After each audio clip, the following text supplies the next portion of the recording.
Okay, para sa ating update ng construction project serye natin. After 44 days of construction works, nakapag laying out na tayo ng ating CHB o ang ating concrete hollow blocks. Nakapag install na tayo ng almost 6 na patong na CHB sa ating construction project. At dahil dyan, i-discuss natin ang detalye ng ating concrete hollow blocks. Today is March 31, 2026, Holy Tuesday po. Kaya maingat tayo sa ating pagtatrabaho dito sa ating construction project. At para sa detalye ng ating installation and laying out of concrete hollow blocks base sa ating project specification, basahin natin itong item number 4. Concrete hollow blocks shall be laid in the joint and cell filed with cement mortar consisting of 1 part Portland cement and 3 parts sand by volume. CHB shall be reinforced with round deform bars 10 mm diameter, space not more than 80 cm on center both ways. At yan po yung sinusundan nating concrete mixture ratio ng ating mortar para sa ating concrete hollow blocks. Nakalagay is 1 part cement and 3 part sand. At pwede ito up to 4 part of sand, Ibig sabihin, isang semento kada 3 hanggang 4 na buhangin. Yan yung katumbas ng ating mortar para sa ating CHB. At nakalagay din ang gagamiting bakal para sa ating concrete hollow blocks.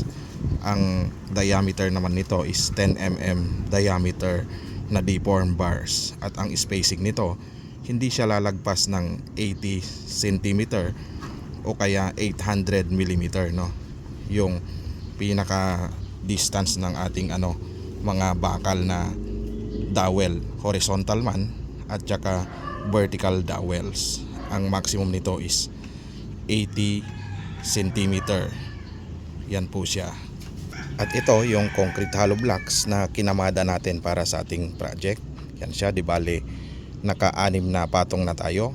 At kanina yung binabanggit ko na mga dowels, ito siya yung horizontal dowel natin. Di bale ito po. Yan, ang distance nito kailangan hindi siya lalagpas ng 80 cm o kaya 800 mm, yung distance ng dalawang ito. At ganoon din sa ating mga horizontal dowels. Yan siya. Ito yung horizontal dowel, tsaka yun naman yung kasunod. Itong ating mga dowels, di bali nakabaon ito sa ating poste. Yan siya. Yan, nakasabay siya sa pagbuhos ng ating poste. At ganoon din dito sa ating mga tie beam. Pakita ko sa inyo, di bali ito siya. Yan yung horizontal dowel naman natin. Yan, nakabaon siya dito. Nakasabay siya sa pagbuhos para mas matibay, para sa ating dowel, nakatusok siya bago binuhusan yung ating mga tie beam. At ganoon din yung ating poste. Papansin nyo, yan yung poste natin, nakatusok din siya. Ito siya, bali yan. Okay. At yung ating mga poste naman, ang nosing naman nito, kung mapapansin ninyo, lahat ng mga nasa outer perimeter na mga columns, yan, lahat ng paikot na mga columns natin, di bali nakalabas yung nosing niya. At naka-plus naman tayo dito sa loob para malinis. Yan siya, mapapansin nyo, yan, naka-plusing siya dito. Okay, pakita ko sa inyo dito sa kabila. Yan, di bali yan yung naging design niya. Lahat ng nosing ng ating outer column o outer na mga poste, paikot siya, nag-nosing siya dito sa labas. At yung loob, malinis siya, guys, Pakita ko sa inyo yung loob. Yan yung nosing. At yung loob naman na naka-plasing na tayo, Ito. Para pag nagpalitada na tayo, di bali isa na yung bara natin, pag pininis siya. Yan siya, guys, mapapansin nyo, yan. Di bali naka-plus tayo dito sa kanyang column o poste.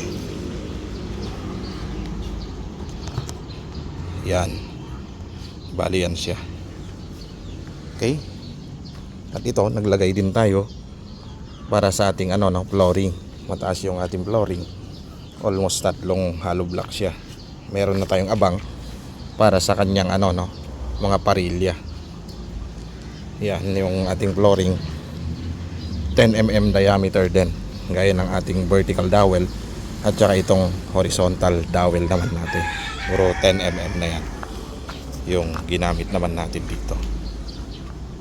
Okay, tsaka ito, lahat yan naka tie beam tayo, nakakonect siya lahat, mapa sa lahat ng poste, nakakonect siya. Ayan, nakatusok yung ating mga vertical and horizontal dowels, nakasabay na siya. Medyo mataas din yung backpilik natin para sa ating flooring. Yung flooring level nito almost aabot siya ng 3 hollow blocks. Yan siya, para hindi siya bahain. Ayan yung backpiling natin, medyo mataas yung elevation naman nito. Okay, at base rin sa nabanggit ko sa ating mga unang video, yan mini-maintain pa rin natin yung pagbasa ng ating mga konkreto kasama ng ating mga column. Kasi mas maganda habang nagko-cure siya na binabasa natin siya araw-araw, Yan. Di bali ganun din yung ating mga concrete hollow blocks. Mini-maintain natin yung moisture content nito hanggang 28 days, na binabasa natin siya para nakukuha niya yung tamang pagtigas nito habang binubuo niya yung araw ng kanyang hardening period, kasi ang pinaka hardening period nito is up to 28 days. Yung ating mga konkreto, dapat tama yung moisture content naman nito. Okay, yan yung ating update para sa ating project after 44 days of construction works. Yan siya. Okay, magkita tayong ulit sa susunod. Hanggang dito na lang muna at hanggang sa muli.